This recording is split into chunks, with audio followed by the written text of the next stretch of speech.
Jungkook BTS menjadi orang Asia tercepat yang melampaui 1 juta pengikut dalam sejarah Spotify. Jungkook selalu menunjukkan popularitasnya yang besar di platform musik paling menonjol Spotify dengan lagu-lagu solonya, khususnya Euphoria yang merupakan lagu solo pria Korea paling banyak diputar di platform tersebut. Sejak merilis single Jungkook Stay Alive, ia telah mempererat cengkeramannya di platform dengan membuat dan memecahkan banyak rekor di Spotify. Jungkook kini telah menjadi aktor atau solois Asia tercepat yang mencapai 1 juta pengikut dalam sejarah Spotify, melakukannya hanya dengan satu lagu dalam waktu kurang dari 16 hari. Seiring dengan aktor Asia tercepat, Jungkook akhirnya menjadi orang Korea atau K-pop tercepat yang mencapai tonggak sejarah dalam waktu kurang dari 16 hari, memecahkan rekor sebelumnya yaitu 43 hari yang dipegang oleh Lisa Blackpink. Jungkook juga memegang rekor sebagai solois atau act Asia paling banyak diikuti dengan lebih dari 570.000 pengikut dalam 24 jam pertama di Spotify.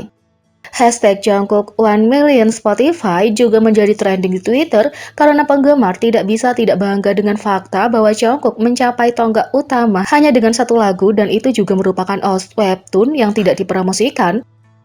Jungkook juga melampaui 5 juta pendengar bulanan di Spotify hanya dalam 2 minggu.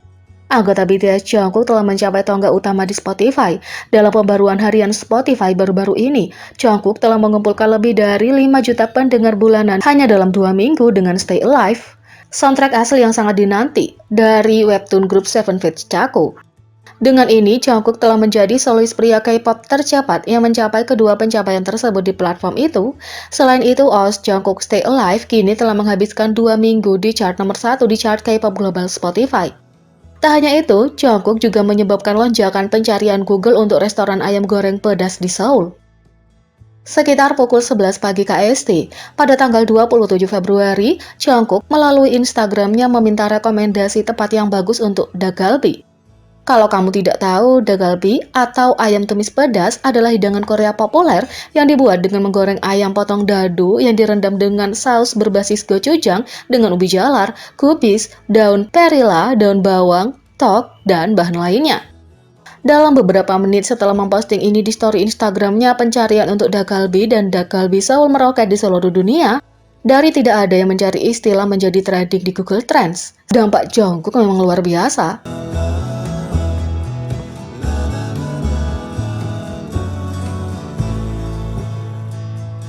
Yang kedua, Jin BTS menjadi orang pertama yang memuncaki daftar Top 10 Most Mentioned Net Biscuit sebanyak 3 kali. Baru-baru ini, Jin menjadi orang pertama di dunia yang masuk dalam daftar Top 10 People Mentioned yang dikuratori oleh mitra resmi Twitter NetBiscuit selama 8 bulan berturut-turut. Pada 25 Februari, Jin menjadi orang pertama yang menempati urutan teratas dalam daftar yang paling banyak disebut sebanyak 3 kali. Dia melakukannya pada Mei, Juli 2021, dan Februari 2022. Mitra data NetBiscuit terdiri dari Twitter, Instagram, YouTube, Tumblr, Facebook, dan banyak lagi. Sejak peluncuran grafik, Jin tidak pernah meninggalkannya. NetBiscuit adalah platform intelijen pasar dan konsumen pemegang penghargaan Amerika yang merupakan mitra resmi perusahaan seperti Coca-Cola, Twitter, Walmart, Hyundai, American Airlines, Microsoft, T-Mobile, United Airlines, The New York Times, dan lain-lain. Platform ini menggunakan kecerdasan buatan tingkat lanjut untuk memproses miliaran sumber daya yang diindeks di semua bentuk data terstruktur dan tidak terstruktur. Jaringan penjualan dan pemasaran global mereka menjangkau Amerika Utara, Eropa, Asia, dan Amerika Latin. Ini membuktikan popularitas Jin di media sosial.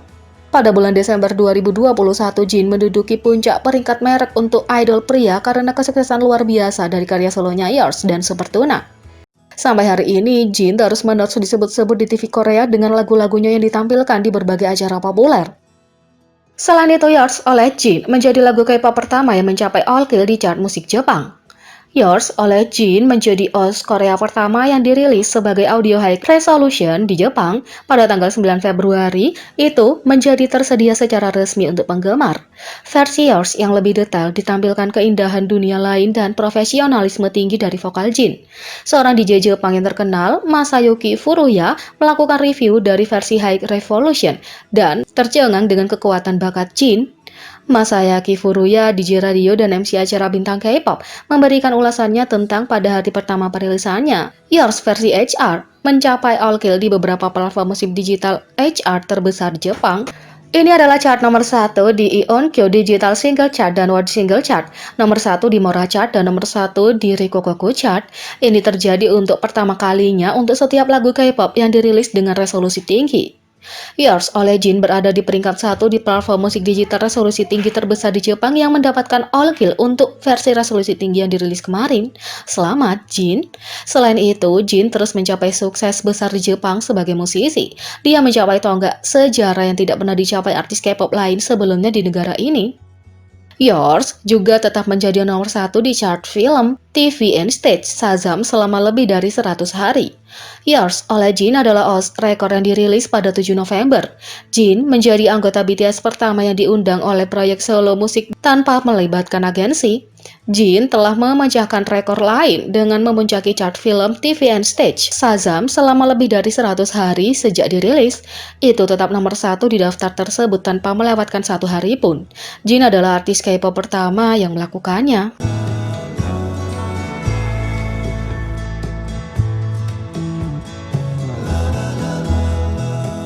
Yang ketiga, Bang Chan Stray Kids menjelaskan alasan sebenarnya kenapa kebanyakan idol menggunakan rekaman vokal untuk pertunjukan langsung.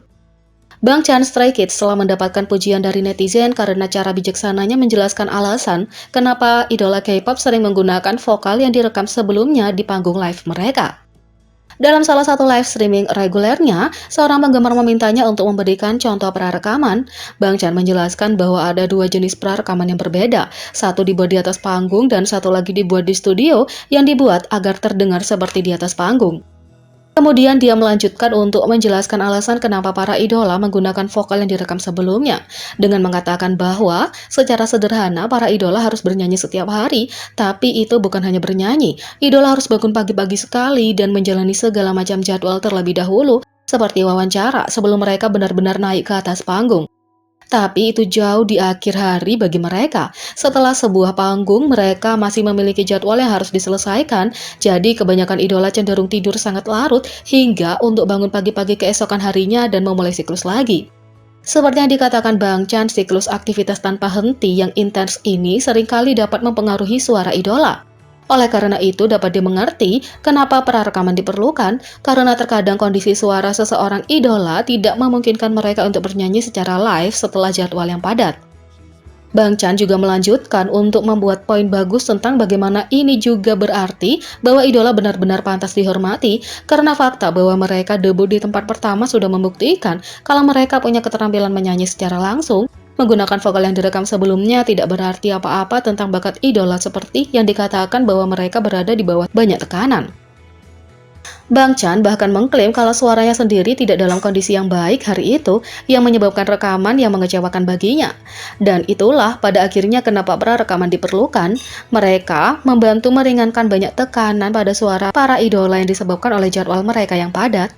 Bang Chan selalu menerima pujian dari penggemar dan non-penggemar atas perhatian dan empatinya ini, dan cara dia mendekati masalah ini hanya membuktikan betapa perhatiannya dia.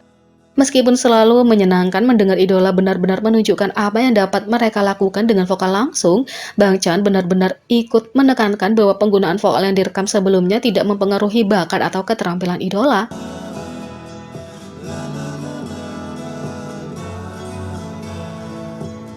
Jadi, bagaimana menurut kalian tentang ini? Beri komentar di bawah. Klik subscribe, like, share, dan klik lonceng. Mari kita sama-sama jadikan channel ini berguna bagi K-popers Indonesia. Sekian video kali ini, sampai jumpa lagi.